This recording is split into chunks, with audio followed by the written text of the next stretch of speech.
Quanto a nós que estamos aqui, convido você a abrir a sua Bíblia. Apocalipse capítulo 14. Nós estamos dando continuidade à nossa série de exposições no livro de Apocalipse. Pelas minhas contas, hoje é a aula de número 32, mas você pode ver lá no nosso canal do YouTube alguma delas que porventura você tenha perdido. Nosso coração se propôs como igreja a expor todo o livro de Apocalipse durante esse tempo de 2020 e 2021. Já estamos no capítulo 14 e eu tenho certeza que você tem sido abençoado pela explanação desse rico e misterioso livro. Leiamos hoje dos versos 8 ao verso 12. Tentaremos aí, pela graça de Deus, expor estes versículos. Assim diz o sagrado texto. Seguiu-se outro anjo, o segundo, dizendo: Caiu a grande Babilônia, que fez com que todas as nações bebessem o vinho do furor da sua prostituição. Seguiu-se a estes outro anjo, o terceiro, dizendo com voz forte: se alguém adora a besta e a sua imagem e recebe a sua marca na testa ou na mão, também esse beberá do vinho do furor de Deus, preparado sem mistura no cálice da sua ira, e será atormentado com fogo e enxofre diante dos santos anjos e na presença do Cordeiro. A fumaça do seu tormento sobe para todo sempre. E os adoradores da besta e da sua imagem, e quem quer que receba a marca do nome da besta, não tem descanso algum, nem de dia, nem de noite. Aqui está a perseverança dos santos, os que guardam os mandamentos de Deus e a fé em Jesus. Vamos orar mais uma vez? Espírito Santo, que texto maravilhoso de ser lido. Então queremos que o Senhor nos ensine o que está aqui manifesto. Conduz nosso coração para isso, ilumina nossa alma e nosso entendimento, pois é só o Senhor que pode fazer isso por nós. É o que pedimos em nome de Jesus. Amém. Meus irmãos, essa nova visão que João está contemplando e está partilhando com a igreja, teve inicialmente a ver com a apresentação da forma e do conteúdo do Evangelho. Nós aprendemos isso domingo passado. Os versos 6 e 7 nos mostram que João está vendo agora 3 anjos propagando uma mensagem enquanto o capítulo 12 e 13 está acontecendo. Enquanto o mal está avançando, enquanto as bestas da água e da terra estão ganhando adeptos, estão crescendo, estão fazendo mal diante da terra, oprimindo a igreja, devastando a santidade do povo de Deus, João vê, versos 1 ao verso 5 do capítulo 14, o Cordeiro e os seus eleitos. Versos 6 e 7, o primeiro anjo trazendo uma mensagem sobre a pregação do Evangelho, a sua forma e o seu conteúdo, significando o que devemos fazer enquanto o mal avança. Enquanto a história caminha, mesmo diante de sofrimentos, perseguições, dores e lutas, o primeiro anjo diz: preguem o Evangelho. O Evangelho é a conexão entre o céu e a terra. Preguem a palavra, o verdadeiro Evangelho, expresso no versículo 7. Temam a Deus, deem glória a Ele. O Evangelho é descrito aqui em sua forma e em seu conteúdo. Ainda existem 2 anjos nessa visão. O segundo anjo, esse que é apresentado agora, nos fala sobre uma outra questão. O segundo anjo, que segue ao primeiro, ele segue no mesmo sentido de anunciar com uma voz forte. O versículo 8. O versículo nos mostra que o anjo segue o primeiro anjo no padrão da sua mensagem. O que é isso? Ele fala com uma voz forte, significando: ouçam o que eu tenho para dizer, pois o que eu tenho para falar é importante, é poderoso, é verdade. E esse anjo, então, que traz essa mensagem no mesmo padrão anterior, por isso que a expressão seguiu-se outro anjo, também traz uma conexão entre o céu e a terra. Ele está trazendo uma mensagem de Deus para esse mundo. E a mensagem do anjo, portanto, é um brado, um grito que deve ser ouvido e que com potência se expande por toda a terra. E o cenário aqui é o seguinte: é como se a mensagem desse anjo precisasse ser ouvida por todos, assim como a primeira mensagem.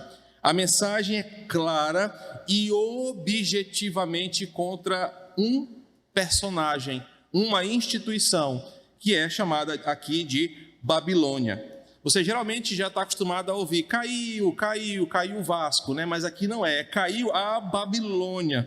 E piadas à parte, só para não deixar passar em branco, o brado do anjo e a mensagem que ele traz faz João lembrar-se de Isaías 21, versículo 9 e Daniel 4:30. Portanto, a mensagem do anjo não é uma mensagem nova, não é uma mensagem que nunca tinha sido anunciada, mas o que o anjo está dizendo, nós podemos afirmar sem medo de errar, está ligado ao cumprimento de uma antiga promessa que Deus havia feito. Ou seja, mais do que um anúncio, o anjo está trazendo o cumprimento de uma promessa: a Babilônia vai cair. Isso é importante nesse contexto, porque nós ensinamos em uma das aulas passadas que o capítulo 14 é um contraponto, um paralelo dos capítulos 12 e 13. Se você ler o capítulo 12 e 13, você vai ficar assustado com a potência do mal, com o crescimento do mal. Você percebe que há uma revelação do mal que está crescendo. A besta, o dragão, os falsos adoradores estão ganhando terreno. Mas Deus não deixa o seu povo ficar com medo. Deus não deixa o seu povo ficar sem esperança. E ele começa a revelar no capítulo 14. Enquanto está tudo acontecendo de mal, o Cordeiro está em pé. Aquilo já nos dá um alívio. Meu Senhor não foi derrotado. Meu Senhor não foi vencido. Ele está em pé sobre o Monte Sião.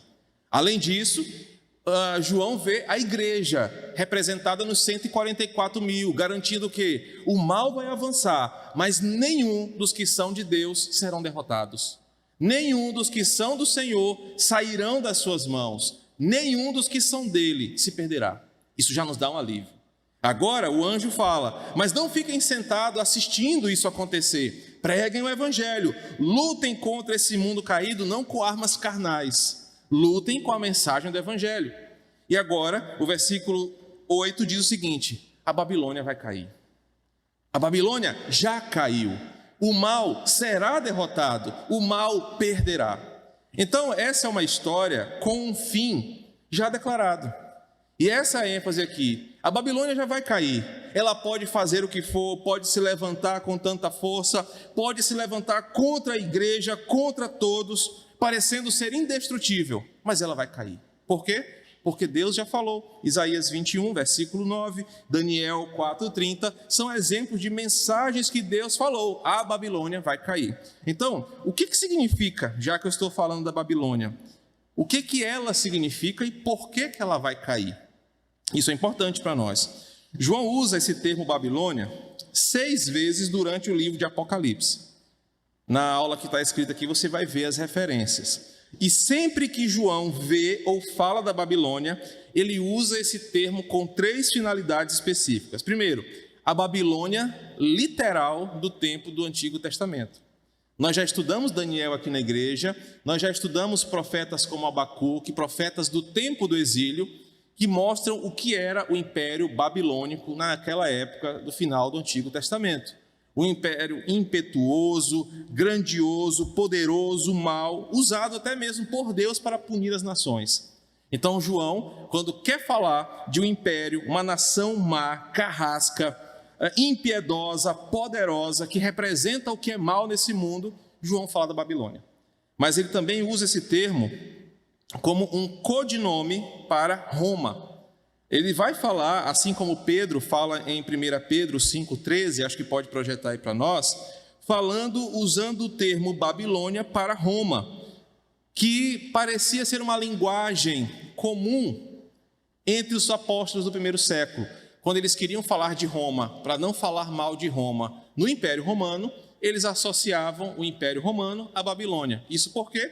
Porque possivelmente os soldados, as pessoas comuns que não eram judias, não sabiam da história da Babilônia ou tinham essa conexão. A terceira forma que João chama Babilônia no livro de Apocalipse, que é a opção que nós escolhemos interpretar aqui, é uma referência simbólica representativa. Gravem esse nome, porque eu tenho usado essa palavra, essa expressão várias vezes. É a forma como nós estamos interpretando Apocalipse. Então, João usa Babilônia como essa referência simbólica representativa da natureza caída, de tudo que é mal e rebelde, que insiste em sua pecaminosidade e oposição ao Evangelho. Então, qual é a interpretação do termo Babilônia aqui?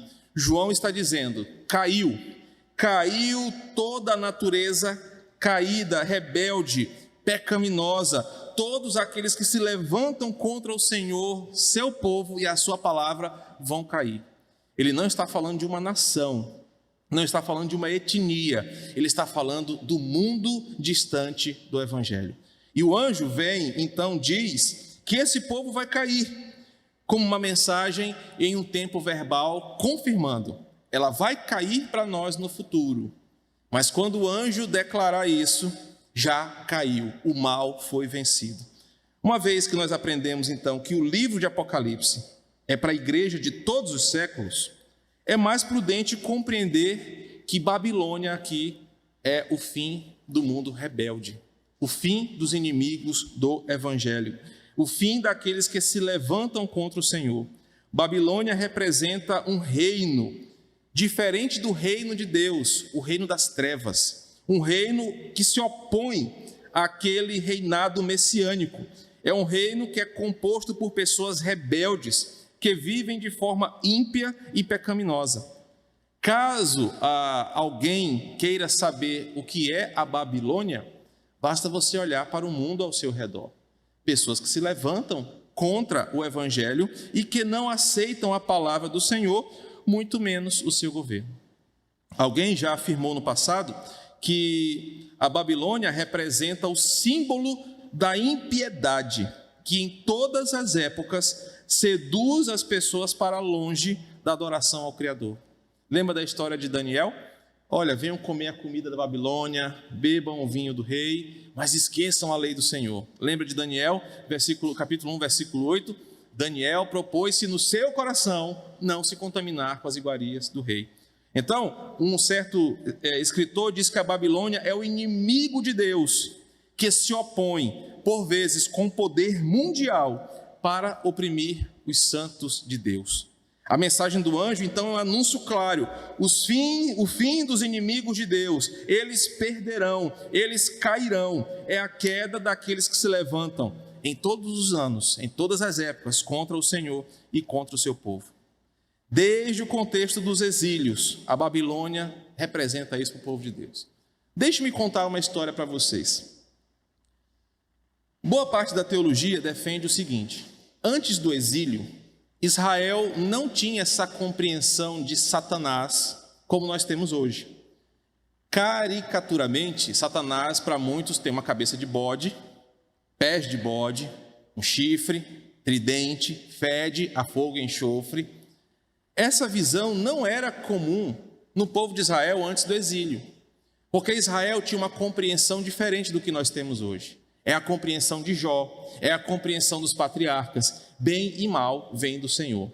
Tragédias e bênçãos vêm da mão daquele que é todo-poderoso. Quando Israel perde a batalha para o inimigo que veio do norte, a Babilônia, e toda guerra naquela época era uma guerra santa, era uma guerra religiosa, eram deuses contra deuses, e Yahvé parece ter encontrado um Deus que era mais forte do que ele, era o Deus da Babilônia. E o Deus da Babilônia tinha essa imagem, era o Deus adorado pelas comunidades do norte, pelos países do norte. Curiosamente, aquele filme 300, que mostra o império, a guerra do Peloponeso, se não me falha a memória, contra Artaxerxes, mostra uma cena onde Zoroastro está sendo adorado. E tem uma cena que aquele corcunda vai entrando para falar com Artaxerxes, e aí passa entre as imagens esse ser animado, sentado num trono e as pessoas fazendo uma adoração a ele. Quando os israelitas exilados, derrotados, massacrados, olharam esse Deus, e na cabeça daqueles judeus, Deus Yahvé havia sido derrotado por esse Deus, criou-se uma visão de contraponto. Yahvé tem um opositor, e esse opositor é o Deus da Babilônia, porque o Deus do Filisteu já foi derrotado, Dagon. Os outros deuses que se levantaram já haviam caído, mas esse não, esse era poderoso. E aí criou-se essa imagem de um opositor a Yahvé. E quem é esse opositor? Era o Deus dos babilônicos, a religião dos babilônicos, dos persas, e isso foi assim por diante, caricaturizado agora como o diabo. Então, irmão, o diabo não tem cabeça de bode, não tem pé de bode, o diabo não tem tridente. Isso é uma caricatura. A Bíblia, se for representar Satanás, representam da mesma maneira como nós estamos aprendendo. Sua sagacidade como de um réptil, como de um dragão. Então não tenha medo de andar na rua de noite e ver alguém com cabeça de bode, pé de bode e um tridente e achar que é Satanás. Não é, pode ser qualquer outra coisa. Lá em Cururupu tem a lenda da mulher que vira porco. Não sei se ainda existe essa lenda lá, a mulher que vira porco de noite na rua. Tem lá, não tem gracinha essa lenda lá em Cururupu? Olha. Ah, porque tu é nova, é só dos mais antigos lá que tem essa lenda lá. É só dos mais antigos. Essas ideias caricatas, elas põem mais medo do que é verdade. Só que aqui, quando nós voltamos para o texto, quando o anjo anuncia que caiu a Babilônia, ele está dizendo, o líder, o Deus, os seguidores, a estrutura, tudo cairá por terra. Aquele povo, aquela nação que representa destruição, opressão, guerra para o povo de Deus, vai cair, porque o mal não prevalece para sempre. A mensagem aqui é de esperança. O mal não dura para sempre, ele vai cair. Não haverá eternidade de vitória para aqueles que zombam do Senhor, para aqueles que escandalizam a cruz, eles vão cair e vão sofrer. Então o versículo 8 nos diz que quando a Babilônia cai, ela cai porque ela primeiro representa o mal, o avanço do mal contra o povo de Deus. Mas por que ela vai cair? O texto diz que ela está caída, mostrando que será uma realidade inevitável e irreversível. Ela cairá no sentido de estar derrotada e humilhada. Se fosse na Bíblia freestyle, seria assim, perdeu, né? Igual perdeu Babilônia, você caiu por terra. Agora, por que ela caiu? Primeiro, o texto diz o seguinte: a Babilônia fez com que todas as nações bebessem o vinho do furor da sua prostituição. O que isso representa? Por sua riqueza e proeminência militar, econômica, bélica, a Babilônia abusou do mundo inteiro. Ela usou da sua força, usou até mesmo da permissão de Deus para oprimir as nações, acabando com os mais fracos, escravizando homens, matando mulheres, crianças, oprimindo o mundo inteiro. A Babilônia achou-se indestrutível, acima de toda condenação. A Babilônia foi o império que fez com que todo o mundo antigo se dobrasse diante dela. Ela fez com que todas as nações, o texto fala, bebessem do vinho colérico da sua fornicação. Ela colocava o seu sistema de vida. Ela obrigava as pessoas a fazerem o que elas achavam que deveriam fazer. Ela não respeitava a religião, não respeitava o código de ética, não respeitava nada. Em outras palavras, ela contaminou à força, ou por influência, ou por opressão, outras nações, para que elas rejeitassem Yahvé, para que elas não adorassem ao Senhor e se voltassem como nações idólatras. Babilônia foi uma grande potência desse mundo, que Deus até usou, nós aprendemos isso em Abacuque, para punir esse mundo, mas também ela aproveitou-se dessa riqueza e poder para se rebelar ainda mais e demonstrar toda a sua maldade e sua rebeldia. Por que ela vai cair? Porque ela mostrou o pior de si para oprimir ainda mais o mundo caído. Então Deus se levanta, porque mesmo aqueles que se levantam contra ele, achando-se indestrutíveis ou acima do mal e do bem, serão punidos por ele, por isso ela vai cair. O fim dela está chegando, ela será derrotada. Que princípios eu posso extrair daqui? O versículo 8 nos ensina que João houve uma condenação ao mundo caído. Irmãos, entenda a mensagem do versículo 8 assim: o mal nesse mundo vai acabar. O mal nesse mundo terá um fim. A Babilônia caiu. A sentença já foi decretada. Não há incerteza sobre o amanhã. Não há uma disputa se ainda o mal pode prevalecer. Satanás sabe que ele já está derrotado. Satanás já sabe da sua condenação. Ele só aguarda o dia, nós vamos ver isso daqui a alguns capítulos, da sentença a ser executada. Então não há no céu uma incerteza. Nessa hora não tem anjo conversando no céu. Rapaz, será que Satanás vai ganhar? Bicho, ele está ganhando força. Não existe isso. No céu já se canta a vitória do Cordeiro. E o anúncio do anjo aqui, a sentença que ele diz é: o mal vai cair de uma vez por todas. Porque Deus já decretou isso. O juiz já falou. Não existe nenhuma possibilidade do mal vencer no final. Olha que alívio isso nos dá. Porque nós podemos estar vendo hoje o mal se expandir.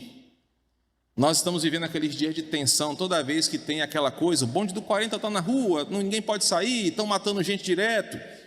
Esse clima de medo, de tensão, mesmo multiplicado por N, vai ter fim. O mal vai acabar. Isso nos dá um alívio. O Cordeiro vencerá. O Cordeiro já venceu. Um segundo princípio importante no versículo 8 é que o mal terá um fim duro de humilhação e dor. Se eu estivesse numa sala de aula falando sobre Apocalipse, eu explicaria a teoria chamada do aniquilacionismo, que inclusive um famoso teólogo da nossa era, o John Stott, defendeu no final da sua vida, mas ele se retratou. O que essa heresia ensina? Que Deus não ficaria satisfeito de ver o ímpio sofrendo eternamente. Então Deus não vai deixar que o sofrimento seja eterno, mas que Ele vai aniquilar, ou seja, extinguir, para que não sofra eternamente o ímpio, Satanás, os demônios e toda essa população aqui do Apocalipse. Porque Deus é gracioso. E sendo um Deus gracioso, essa heresia diz, Deus não vai permitir que o ímpio sofra eternamente. Deus não ia ficar em paz, sabendo que pela eternidade tem gente sofrendo no inferno. Então alguns teólogos que eram até de renome da ortodoxia enveredaram por essa heresia, chamada de aniquilacionismo. Entretanto, nós vamos perceber agora que não é verdade. O texto está dizendo, ela vai cair, será derrotada, ela será humilhada e ela terá um fim doloroso de humilhação e sofrimento. E esse sofrimento não terá fim. E o que isso nos reforça? Primeiro, assim como as bênçãos serão para a eternidade, para os obedientes, os desobedientes sofrerão eternamente. Irmão, eu não sei o que é eternidade, mas vai ser um sofrimento sem fim. E não é um sofrimento meia boca, não. É um sofrimento pesado, nós vamos ver agora. Então o versículo 8 nos ensina que aqueles que usam autoridade, aqueles que são poderosos, aqueles que se acham acima do bem e do mal, se não forem povo de Deus, cairão e serão punidos eternamente pelo Senhor. Uma verdade forte para esse mundo, mas uma verdade necessária para a igreja. O mal pode estar nesse exato momento prevalecendo, mas a palavra diz, caiu a Babilônia, o mal terá fim. Os versículos 9 e 10 falam de um outro anjo, um terceiro anjo. E esse terceiro anjo segue o padrão dos dois anteriores. Ele proclama agora uma mensagem que está voltada para anunciar a ira de Deus que está guardada para os ímpios. O anjo se dirige ao público do capítulo 13. Se você reler o capítulo 13, a partir do versículo 11, do versículo 4, a besta está seduzindo pessoas. outros abestados, né? Estão sendo seduzidos ali. E essas pessoas estão seguindo as bestas. Esse terceiro anjo traz um recado para elas. O terceiro anjo traz uma palavra para essas pessoas, esses ímpios, para esse público que foi seduzido pela besta. Tais pessoas, nós aprendemos, elas vão desfrutar de muitas regalias, vão desfrutar de prestígios. Os que seguem a besta e a sua ideologia, a sua doutrina, o seu ensinamento, parecerão intelectuais, parecerão os coerentes, aqueles que têm uma palavra bem equilibrada sobre tudo, poderão comprar, poderão vender, poderão negociar, ensinarão nossos filhos, ensinarão a nossa cultura, a nossa ética. Isso nós aprendemos no capítulo 13.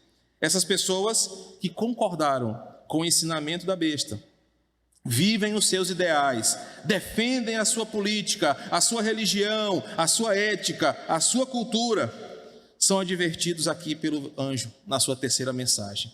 E a mensagem é dura sobre o fim amargoso dessas pessoas. Escute comigo mais uma vez. Se alguém, versículo 9, adora a besta e a sua imagem e recebe a sua marca na testa ou na mão, também esse receberá do vinho do furor de Deus, preparado sem mistura no cálice da sua ira, e será atormentado com fogo e enxofre diante dos santos anjos e na presença do Cordeiro. Novamente, João usa o argumento beber o vinho. E essa era uma cultura antiga. Geralmente, quando você chegava na presença de um rei em uma situação conflitante, se você era bem recebido pelo rei, você recebia um cálice de vinho da mão do rei. Sabe onde isso é muito comum?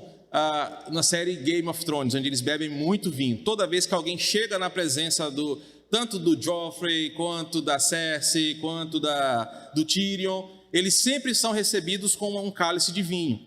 Mas o próprio cálice de vinho era uma condenação para eles. Primeiro, se eles não fossem recebidos pelo vinho, isso significava que eles não eram bem-quistos. Uma cena bem clássica no Game of Thrones é quando o Tyrion, que é o anão, que é o melhor personagem daquela série, vai conversar com o seu pai. E ele chega para conversar com o seu pai, e a cena é de propósito isso aí. Ele chega com más notícias. Se não me falha a memória, ele estava preso e conseguiu se libertar. E ele chega morrendo de sede. O seu pai está sentado naquela mesa bonita da Idade Média, né, naquela época, e o Tyrion quer beber vinho. E o seu pai afasta dele tanto o cálice quanto a jarra.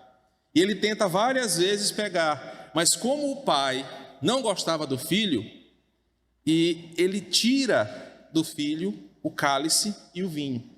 A ideia que João está apresentando aqui é mais ou menos essa, que os inimigos não eram bem tratados, e quando recebiam do seu inimigo um vinho, ele era para a sua condenação. Era um vinho amargoso, travoso, sem mistura e às vezes até envenenado. Quem assistiu a série vai saber como é que o Joffrey morre, né? Então não precisa falar muito sobre isso. Essa ideia aqui mostra que beber o vinho sem mistura, remetendo-se a esse costume antigo, mostra como serão tratados os inimigos de Deus. João afirma que Deus, o soberano rei, dará de beber aos seus inimigos um cálice de vinho travoso, ácido, que representa o seu julgamento imperativo. A ira de Deus será derramada e é tão devastadora que recebe o nome de tormento. Os inimigos de Deus não serão apenas afligidos, eles serão atormentados. E a palavra atormentado aqui é algo agonizante, doloroso, extremamente sofrido. Esse é o fim do ímpio. Ele não vai só sentir dor, mas ele vai ser atormentado. As palavras fogo e enxofre, que já apareceram para nós, simbolizam um cenário de guerra, de devastação, de juízo, de dor.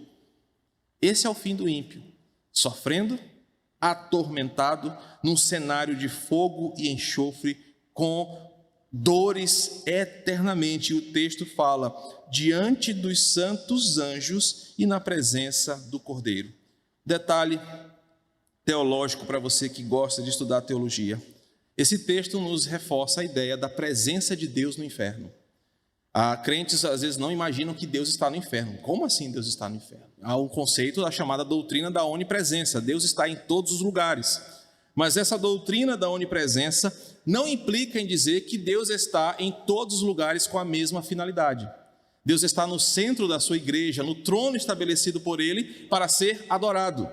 Mas aqui no inferno, Deus está lá para observar se o seu julgamento está sendo cumprido. O texto diz que haverá anjos de Deus observando se o ímpio está sendo atormentado. Meu irmão, pense como isso é sofrido.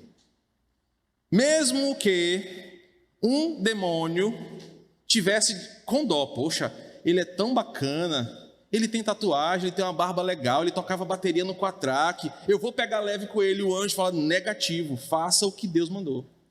Não haverá alívio para o sofrimento no inferno.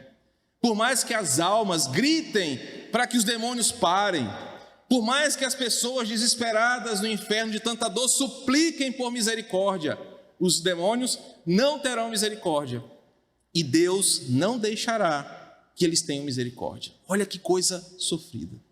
Imagine a cena: o cordeiro está lá, quem está sofrendo no inferno estará vendo o cordeiro, e numa mistura de raiva, de ódio, de arrependimento, talvez tentará alguma coisa, mas olhar o cordeiro e saber que ele não fará nada, porque ele está lá para executar a sua justiça, será algo doloroso para quem está no inferno.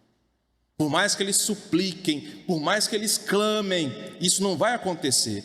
Ninguém vai para o inferno como um coitadinho. Essa visão que nós temos muito romântica da condenação é errada. Ninguém está lá no inferno dizendo: poxa, eu queria ter outra chance. Isso não existe. Quem está no inferno está com ódio do Senhor, está com ódio da palavra, e Deus estará lá observando o juízo do ímpio. Isso é horrível, isso é tenebroso, mas é a justiça de Deus sendo executada. O versículo 11 nos diz que esse tormento será visível por toda a eternidade. A fumaça do seu tormento sobe para todo o sempre. E é aqui que o aniquilacionismo, que alguns defendem, deixa de ser coerente, porque o texto fala que o tormento do ímpio será para todo o sempre. Enquanto nós, a igreja do Senhor, estivermos no céu na eternidade, desfrutando da bênção da salvação, o ímpio estará sofrendo tudo o que eu relatei e muito mais por toda a eternidade. O texto diz que os adoradores da besta, da sua imagem, e quem quer que receba a marca do nome da besta, não tem descanso algum, nem de dia, nem de noite. Não haverá tempo: eu estou muito cansado, Satanás, as minhas costas estão ardendo de pegar chibatada, sei lá, deixa eu descansar um pouquinho. O texto fala de um juízo ininterrupto no inferno e no sofrimento daqueles que vão para lá. João parece ter ao vivo visto aquilo ali. Parece que João viu ou lembrou do texto de Isaías 34, versículos 9 e 10, que fala sobre o fim daqueles que não adoram ao Senhor e como será o seu sofrimento eterno. A menção de uma fumaça que sobe é daquele cenário de uma devastação, principalmente porque os assírios e os babilônicos faziam isso. Eles faziam montanhas de cadáveres, incendiavam aqueles cadáveres, o cheiro daqueles corpos sendo queimados, as casas, os animais, dava para ser visto e sentido de longe. O texto conta que vai acontecer isso. A fumaça do seu tormento sobe para todo sempre. E o texto mostra que o fim desses que não adoram ao Senhor será de eterno sofrer. Eu quero fazer uma pausa bem aqui e fazer uma chamada. Perceba como é insensatez não confessar o nome de Jesus. Por isso que o Salmo 13, Salmo 53, 14, se não me falha a memória, diz que é só o insensato que diz no seu coração: não há Deus. Isaías 55 fala que até os loucos encontrarão o caminho da salvação. Ou seja, o cara que diz que não confessa a Cristo como seu Senhor, a pessoa que não confessa o senhorio de Cristo, ela é mais insana ou tem menos cognitividade daqueles que Isaías chama de louco. Ele é um insensato. porque o fim dele é terrível, mas ele prefere perseguir nesse caminho de insensatez. Por isso que quando a palavra nos leva ao entendimento da realidade, uma pessoa sensata fala: eu não quero esse fim para mim, eu quero coisa diferente. E esse caminho só é o caminho da salvação. É insensatez, é incoerência não manter-se no caminho do Senhor, porque o fim é terrível. Só que aí no capítulo 12, o versículo 12, a nossa unidade termina: distante desse sofrimento de dia e de noite, que ele relata nos versículos 10 e 11, dizendo o seguinte: aqui está a perseverança dos santos, os que guardam o mandamento de Deus e a fé em Jesus. Assim como no capítulo 13, verso 18, João diz o seguinte: aqui está a sabedoria. Agora ele está falando, aqui está a perseverança. O que isso quer dizer? Primeiro, que João afirma aos eleitos que não desanimar da caminhada com Cristo será um bem percebido só no final. Séculos mais tarde, a hermenêutica calvinista desenvolve uma doutrina chamada de perseverança dos santos, ou graça preservadora, graça perseverante, nos ensinando que é o Espírito Santo que nos estimula a continuar na caminhada, que é o Espírito Santo que nos sustenta, porque nós, pelos nossos próprios pés, sairemos da linha. João está dizendo o seguinte: vale a pena perseverar, e você só vai sentir os efeitos disso no final, quando você vê com seus próprios olhos o que vai acontecer com quem não acredita. Por vezes, a minha vida com Deus, a sua vida com Deus, parece não ter bons resultados, parece ser difícil, pesada, cansativa, chata até. Mas João está dando alerta: olha, aqui está a perseverança dos santos. É por isso que nós perseveramos, porque nós não queremos ter o mesmo final do ímpio, porque Deus nos salvou para uma outra realidade, e isso está demonstrado aqui. O que João nos ensina é que quando nós estamos caminhando diante do mal, mais vale a pena perseverar do que abandonar. Aqueles que venceram, e ao que vencer, nós já aprendemos isso, dar-lhe-ei a coroa da vida. João está dizendo, o mal está crescendo, capítulo 12, 13, o mal está avançando, mas ele vai cair, versículo 8, o mal vai acabar, e aqueles que estão do lado do mal sofrerão, mas nós que somos a igreja, que preservamos a fé, que perseveramos na caminhada, no final de tudo, nós vamos ver que vai valer a pena. Querido, eu reforço a sua imaginação. Imagine o cenário, o Cordeiro de Deus em pé, o mundo inteiro diante dele. E Mateus fala que ele vai separar os da direita, os da esquerda. Vinde benditos de meu Pai, apartai-vos de mim, malditos. E quando esse juízo for impetrado sobre o mundo, e esse cenário se tornar visível, e assim como na arca, as pessoas que não entraram por duvidarem da palavra de... Meu Deus, quem foi que fez a arca? Noé, fugiu aqui. Eu quero que você imagine o desespero, e o que tornou-se mais próximo disso foi aquele filme Noé com o gladiador. É uma mudança temporal aí, né? Muito grande. Que relatou a cena, a enchente tomando conta de tudo, a porta da arca fechada, as pessoas batendo do lado de fora. Você lembra dessa cena? Os gritos, e cada vez menos gente gritando de desespero, porque as pessoas estavam morrendo afogadas. Eu quero que você imagine essa cena, enquanto nós estaremos guardados, separados, protegidos, sendo recebidos por um banquete, as bodas do Cordeiro. Do outro lado, aqueles que não acreditaram, que foram rebeldes, estarão gritando, sendo atormentados, estarão gritando, sendo punidos, gritos de ódio, de rebeldia, de dor, de tormento. Isso mostra uma outra realidade teológica para nós, a fisicalidade da eternidade.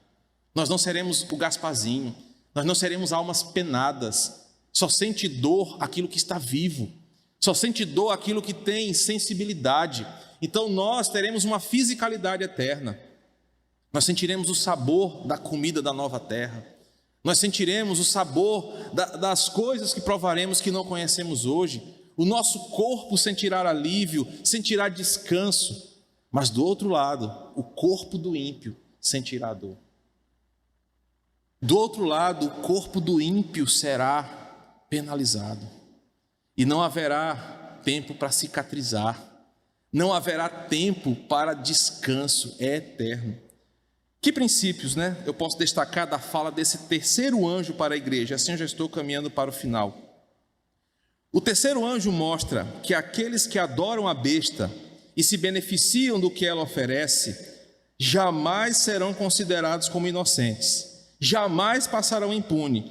Ele dará o cálice da ira para os seus inimigos, ou seja, todos aqueles que seguem a besta, todos aqueles que se levantam contra Deus, não serão tidos por inocentes diante de Deus. O terceiro anjo nos ensina que o juízo que vem da parte de Deus não terá fim. Os ímpios sofrerão pela eternidade, e a eternidade é muito tempo. Eles sofrerão eternamente e não poderão fugir. Não haverá uma possibilidade de um prison break do inferno, não haverá quem possa escapar. Eles vão estar lá sendo vigiados pelos anjos de Deus. Eles vão sofrer eternamente, não tem como fugir. E por fim, essa terceira mensagem, para os servos de Deus, a perseverança na fé será comprovada no final, quando nós vermos do que fomos poupados. Só quando os nossos olhos contemplarem essa tragédia aqui, é que nós vamos agradecer: Senhor, obrigado por me manter na Tua palavra, mesmo quando eu quis abandonar. Eu quero concluir trazendo algumas aplicações sobre o ensino de hoje, pensamentos gerais que vão nos ajudar na nossa vida cotidiana. A unidade nos ensinou como que o juízo divino é tão certo como inevitável para toda a criação. O juízo divino é inevitável, certo, como disse uma poesia, tão certo pelo certo como 10 e 10 são 20. É inevitável. Para os santos e para os ímpios, todos serão julgados por Deus. Como autor da história, Deus já definiu o fim. Está tudo escrito, está tudo declarado. Nós temos uma certeza: a Babilônia vai cair. Deus cumprirá a sua promessa, o mal não prevalecerá. O segundo aprendizado é que o juízo que virá sobre os ímpios é claramente descrito e advertido desde o mundo antigo. Não será novidade, ninguém será indesculpável, ninguém será tido por inocente, porque Deus sempre anunciou o que vai acontecer contra os seus inimigos, e por isso que o evangelho de verdade, a verdadeira pregação do evangelho, deve advertir o ímpio do juízo vindouro.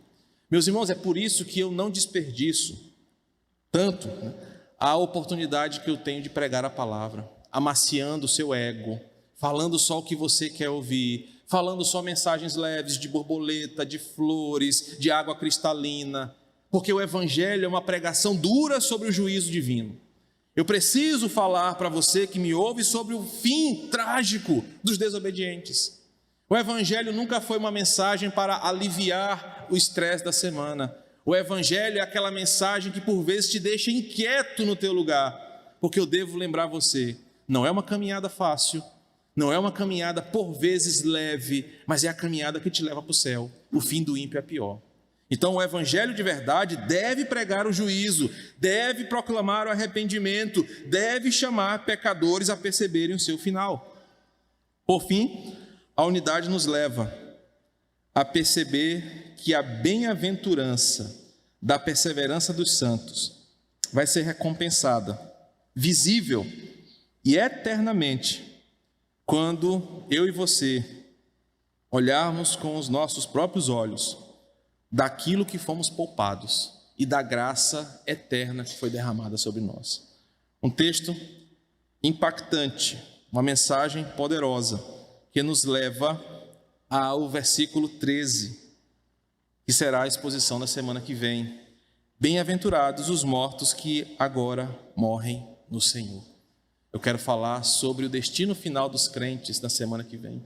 Eu quero falar sobre a morte do cristão, sobre a herança reservada para nós que Pedro falou.